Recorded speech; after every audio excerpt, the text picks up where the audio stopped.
Hello everyone, स्वागत है हमारे एम टीचिंग क्लासेज में। आज हम आपको होम साइंस से संबंधित प्रैक्टिस सेट करवाने वाले हैं जो सभी परीक्षाओं के लिए महत्वपूर्ण होंगे।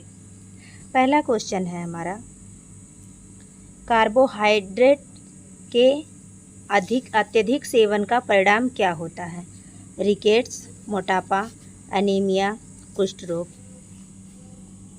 कार्बोहाइड्रेट के अत्यधिक सेवन का परिणाम मोटापा होता है, जो हमारे शरीर में कार्बोज ग्लूकोज में परिवर्तित हो जाता है और आवश्यकता से अधिक ग्लूकोज ग्लाइकोजन में परिवर्तित होकर यकृत में संग्रहित हो जाता है।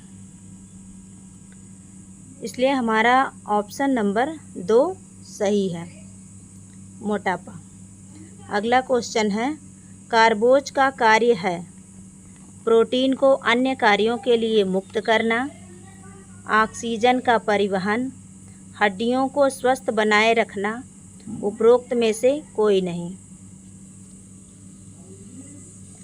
हमारे शरीर में कार्बोज का मुख्य कार्य ऊर्जा प्रदान करना है। 1 ग्राम कार्बोज से 4 किलो कैलोरीज ऊर्जा प्राप्त होता है। मस्तिष्क तथा नाड़ी संस्थान को अपनी ऊर्जा की आवश्यकता पूर्ण करने के लिए हर क्षण ग्लूकोज की आवश्यकता होती है।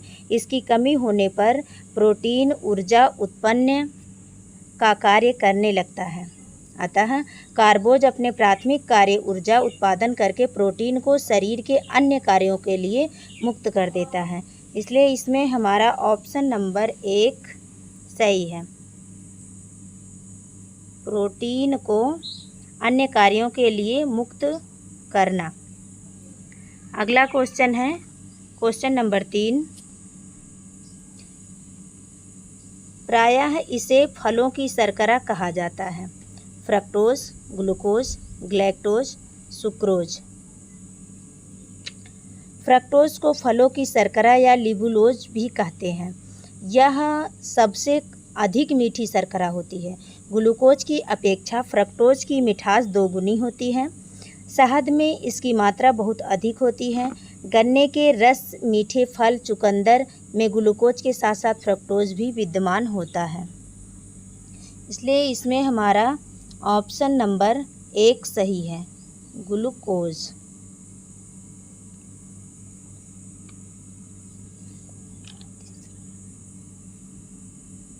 नहीं, इसमें क्वेश्चन नंबर 3 में पहला सही है, फ्रक्टोज।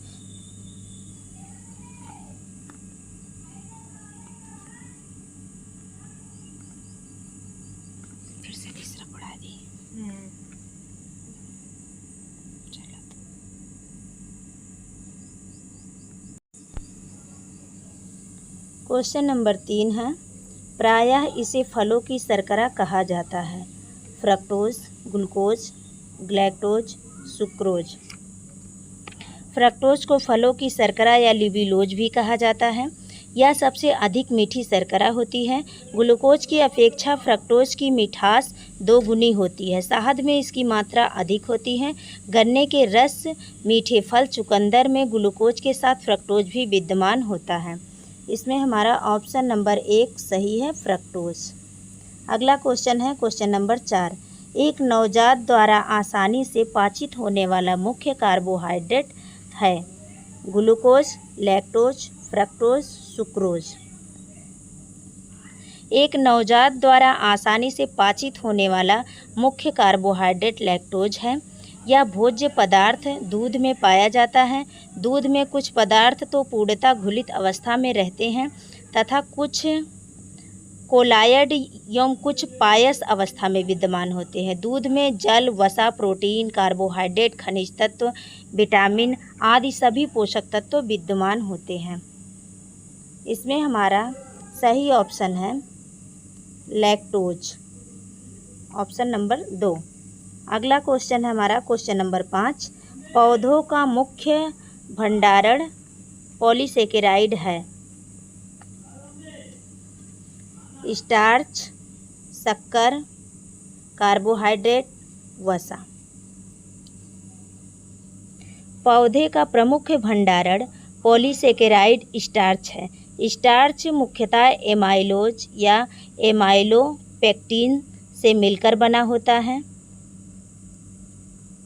वानस्पतिक जगत स्टार्च प्राप्त के मुख्य स्रोत होते हैं, इसलिए इसमें हमारा ऑप्शन नंबर 1 सही है, स्टार्च। अगला क्वेश्चन है क्वेश्चन नंबर 6। भोजन में ऊर्जा का सबसे सांद्र स्रोत है वसा, प्रोटीन, कार्बोज, खनिज लवण। भारत में ही नहीं, संपूर्ण विश्व में ऊर्जा का मुख्य स्रोत कार्बोज ही होता है।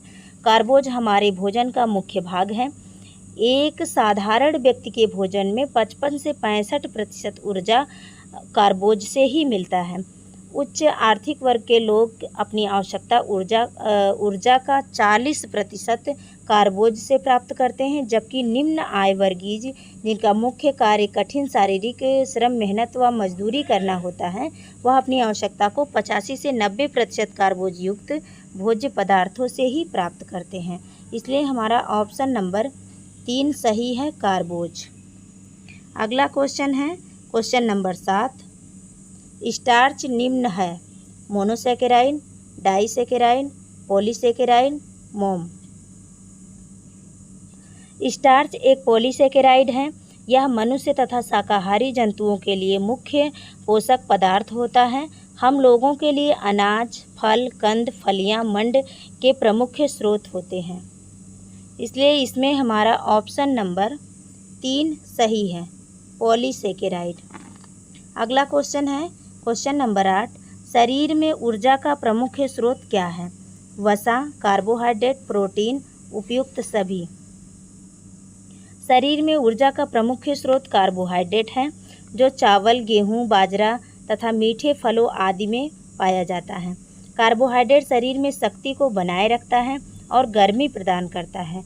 जब हम भोजन करते हैं तो उससे उत्पन्न कार्बोहाइड्रेट ग्लाइकोजन में परिवर्तित हो जाता है, जो मांसपेशियों तथा जिगर में एकत्रित हो जाता है और ज़रूरत पड़ने पर शरीर इसका इस्तेमाल करता है। इसलिए इसमें हमारा ऑप्शन नंबर 2 सही है, कार्बोहाइड्रेट। अगला क्वेश्चन है क्वेश्चन नंबर 9। शरीर को तुरंत ऊर्जा प्रदान करने वाला पोषक तत्व है प्रोटीन, वसा, कार्बोहाइड्रेट, खनिज लवण। शरीर को तुरंत ऊर्जा प्रदान करने वाला पोषक तत्व कार्बोहाइड्रेट होता है। अपने छोटे आकार की वजह से इन्हें सरल कार्बोहाइड्रेट अणुओं में तोड़ा जा सकता है, जिसे शरीर आसानी से अवशोषित कर लेता है। इसी कारण कार्बोहाइड्रेट को ऊर्जा का सबसे तेज स्रोत माना जाता है। इसमें हमारा ऑप्शन नंबर 3 सही है, कार्बोहाइड्रेट। अगला क्वेश्चन है क्वेश्चन नंबर 10। शर्करा को वर्गीकृत किया गया है इस रूप में: विकारी खाद्य, अर्धविकारी खाद्य, गैर विकारी खाद्य, सुविधाजनक विकारी खाद्य। शर्करा को गैर विकारी खाद्य के रूप में वर्गीकृत किया जा सकता है। शर्करा के कई रूप होते हैं, जैसे फल शर्करा, दुग्ध शर्करा, जवा शर्करा आदि। इसमें हमारा ऑप्शन नंबर 3 सही है, गैर विकारी खाद्य। अगला क्वेश्चन है क्वेश्चन नंबर 11। निम्नलिखित में से किसका प्रतिशत दूध से अधिक होता है? प्रोटीन, वसा, कार्बोहाइड्रेट, खनिज।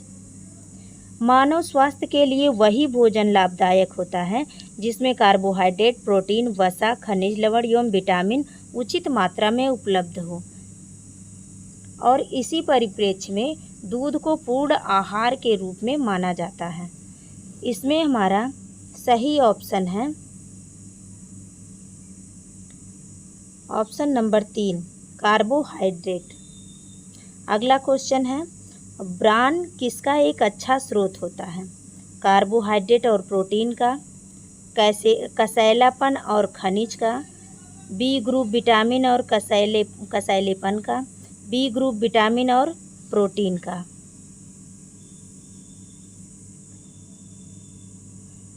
ब्रान एक सामान्य रूप से गेहूं के छिलके तथा अन्य कुछ खाद्य पदार्थ जैसे मक्का, ज्वार के छिलके को कहा जाता है। ब्रान कार्बोहाइड्रेट, प्रोटीन तथा फैटी एसिड का अच्छा स्रोत माना जाता है। साथ ही इसमें फाइबर की उच्च मात्रा होती है। ऑप्शन नंबर 1 सही है हमारा, कार्बोहाइड्रेट और प्रोटीन। अगला क्वेश्चन है क्वेश्चन नंबर 13।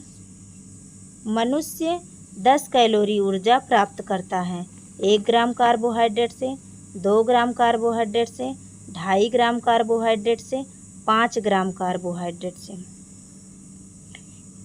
मनुष्य 2.5 ग्राम कार्बोहाइड्रेट से 10 कैलोरी ऊर्जा प्राप्त करता है। सामान्यतः ऊर्जा उत्पादन हेतु कार्बोहाइड्रेट ग्लूकोज का उपयोग करता है।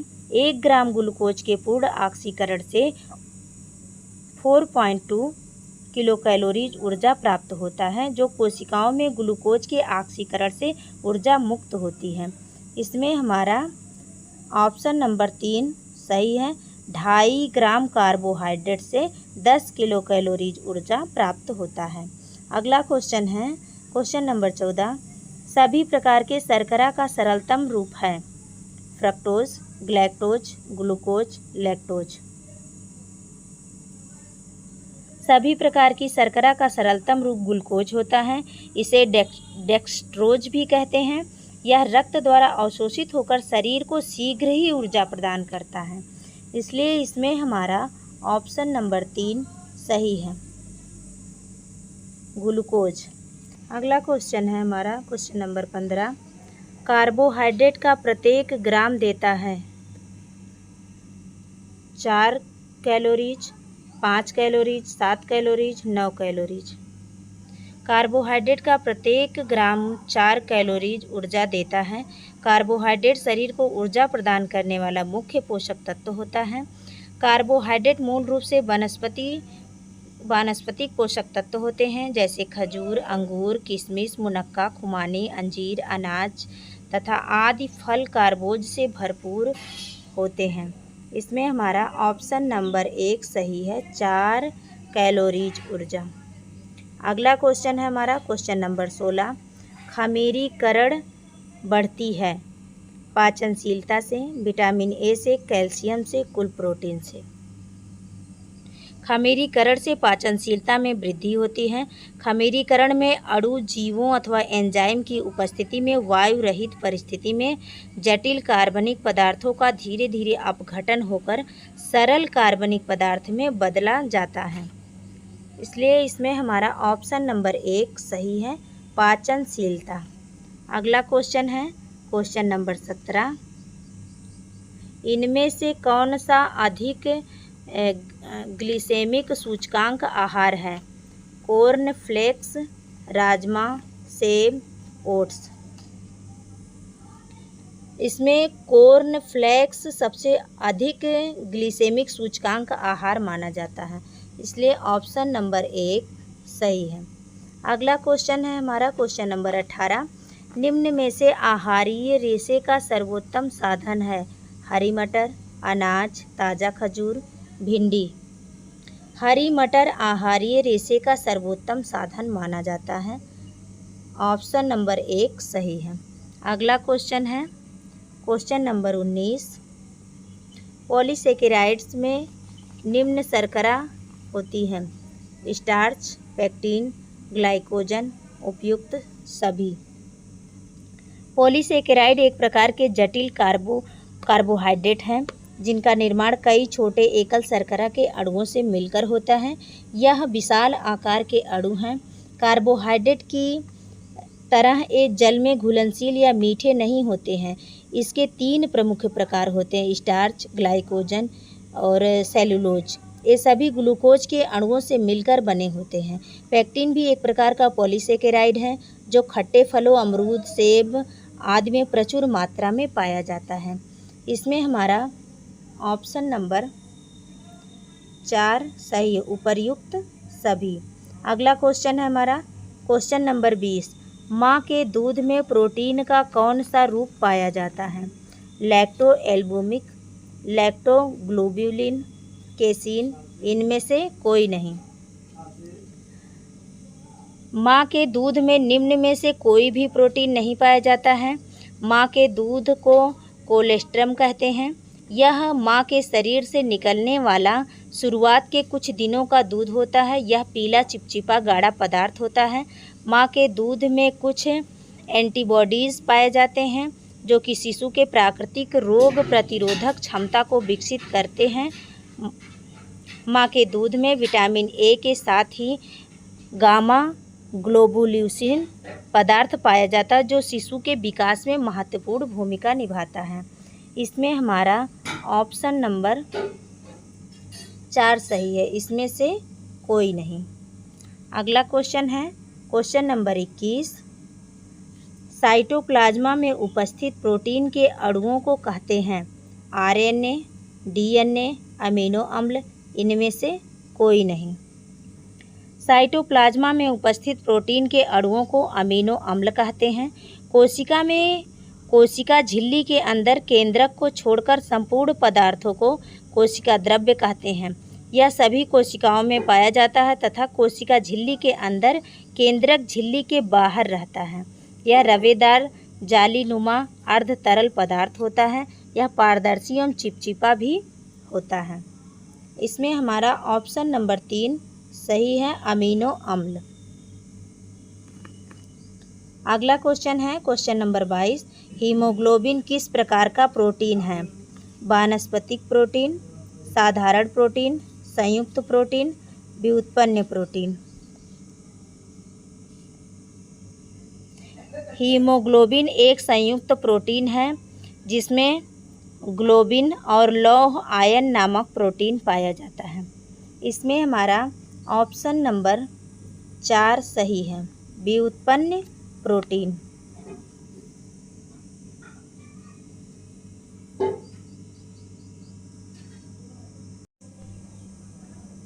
अगला क्वेश्चन है हमारा क्वेश्चन नंबर 22। हीमोग्लोबिन किस प्रकार का प्रोटीन है? वानस्पतिक प्रोटीन, साधारण प्रोटीन, संयुक्त प्रोटीन, व्युत्पन्न प्रोटीन। हीमोग्लोबिन एक संयुक्त प्रोटीन है जिसमें ग्लोबिन और लौह आयन नामक प्रोटीन पाया जाता है। इसमें हमारा ऑप्शन नंबर 3 सही है, संयुक्त प्रोटीन। अगला क्वेश्चन है दूध में कौन सा प्रोटीन पाया जाता है? Albumin, casein, myosin, gluten.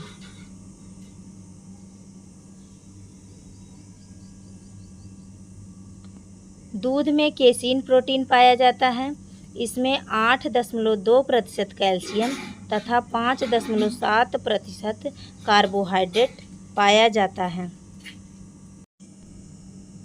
इसमें हमारा ऑप्शन नंबर 2 सही है, केसीन। अगला क्वेश्चन है क्वेश्चन नंबर 24। निम्न में से कौन सा वानस्पतिक प्रोटीनेज है? Pepsin, trypsin, urease, पेपेन। वानस्पतिक प्रोटीन पेपेन है। यह पपीते में पाए जाने वाला एक प्रोटियोलिटिक एंजाइम होता है, इसलिए इसमें हमारा ऑप्शन नंबर 4 सही है। क्वेश्चन नंबर 25 है। निम्न में से कौन सी भोज्य प्रोटीन संदर्भ प्रोटीन मानी जाती है? दूध, अंडा, मटर, दाल। अंडे से प्राप्त प्रोटीन संदर्भ प्रोटीन मानी जाती है क्योंकि इसमें सभी आवश्यक अमीनो अम्ल पर्याप्त मात्रा में उपस्थित रहते हैं। क्योंकि प्राणी जगत के प्रोटीन उत्तम कोटि के प्रोटीन होते हैं और ये पूर्ण प्रोटीन के अंतर्गत रखे जाते हैं, इसलिए इसमें हमारा ऑप्शन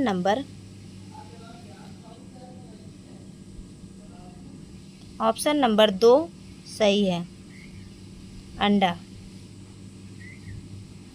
अगला क्वेश्चन है क्वेश्चन नंबर 26। सोयाबीन में प्रोटीन की प्रतिशतता ग्राम है। नंबर 1 है 10 से 15, 20 से 25, 30 से 35, 40 से 45। सोयाबीन एक महत्वपूर्ण खाद्य स्रोत है। इसके मुख्य घटक प्रोटीन, कार्बोहाइड्रेट और वसा होते हैं। सोयाबीन में 40 से 45% प्रोटीन होता है और 22% वसा होता है, 21% कार्बोहाइड्रेट होता है और 12% नमी पाया जाता है। इसमें हमारा ऑप्शन नंबर 4 सही है, 40 से 45%। अगला क्वेश्चन है क्वेश्चन नंबर 27। जंतु प्रोटीन स्रोत वनस्पति प्रोटीन स्रोत से उत्तम होते हैं क्योंकि इसमें होता है अधिक प्रोटीन, अधिक अमीनो अम्ल, उत्तम संतुलित प्रोटीन, उत्तम संतुलित अमीनो अम्ल।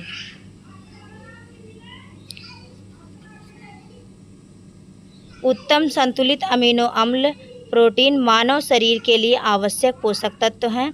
ये शरीर के ऊतकों के निर्माण खंडों में से एक हैं और ईंधन स्रोत के रूप में भी काम करते हैं।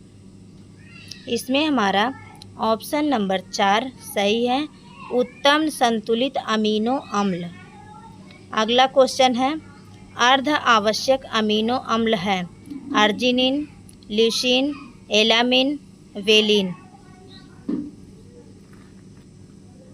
प्रोटीन जल अपघटन के बाद वह अपनी सबसे सरलतम इकाई अमीनो अम्ल से टूट जाता है। कई अमीनो अम्ल आपस में मिलकर प्रोटीन का निर्माण करते हैं। अर्जिनिन एक अर्ध आवश्यक अमीनो अम्ल होता है। इसमें हमारा ऑप्शन नंबर 1 सही है, अर्जिनिन। अगला क्वेश्चन है क्वेश्चन नंबर 29। यूरिया अम्ल एक ... है वसा अम्ल, प्यूरिन, लिपिड, लाइपोसोम। यूरिक अम्ल एक प्यूरिन है। इसमें हमारा ऑप्शन नंबर 2 सही है। अगला क्वेश्चन है क्वेश्चन नंबर 30। कैल्सीटोनिन ... अमीनो अम्लों की संख्या वाला एक पेप्टाइड है 8, 16, 32, 42। कैल्सीटोनिन 8 अमीनो अम्लों की संख्या वाला एक पेप्टाइड होता है। इसमें हमारा सही ऑप्शन है ऑप्शन नंबर 1, 8। आज का हमारा टॉपिक समाप्त हुआ। वीडियो अच्छा लगे तो कमेंट बॉक्स में ज़रूर बताएं। धन्यवाद।